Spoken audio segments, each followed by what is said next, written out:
Hello everyone.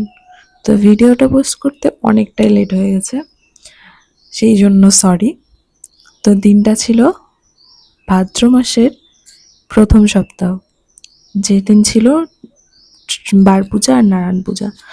তো সেখানে সব কিছু পুজোর সব জোগাড় জানতি করে ঠাকুরের জায়গাটাও তোমরা দেখে নিলে। মেয়েকে নিতে গেছিলাম পাশের বাড়িতে, আর এখানে গিয়ে দেখি মেয়ে ঝাল দিয়ে ভাত খাচ্ছে। তারপর সেখানে মাঠে ঠাকুর রয়েছে, আর এটা হলো আমার মেয়ের বৌদি হয়। তারপর বাড়িতে এসে দেখি দিদি সব রেডি করে ফেলেছে, মানে ঘরে সব সাজিয়ে রেখেছিলাম, সবকিছু এনে বাইরে রেডি করে দিয়েছে বার পূজা করার জন্য। তো ব্রাহ্মণও চলে এসেছিল। আমরা ওই বাড়িতে গিয়ে আমি কিছুক্ষণ ছিলাম, আস্তে আস্তে ব্রাহ্মণ চলে এসেছিল। আর ওই দেখো আমার মেয়ে নিচে নামার জন্য কি শুরু করেছে।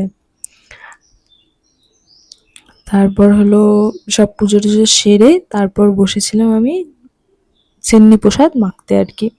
আমি কোনোদিনও মাখিনি, প্রথম এই। তারপর পুরোপুরি সব রেডি করে নিয়ে একদম ডান করে তারপরে যে পুজো এখানে হয়েছিল নারায়ণ পুজো।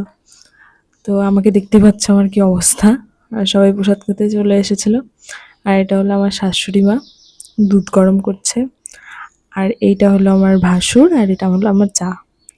আর মেয়েকে দেখো এখানে চুপচাপ বসে কি করছে, ওর ওর দাদা ভাইয়ের ল্যাপটপে কার্টুন দেখছে। আজকের মতো এই পর্যন্তই, বাই।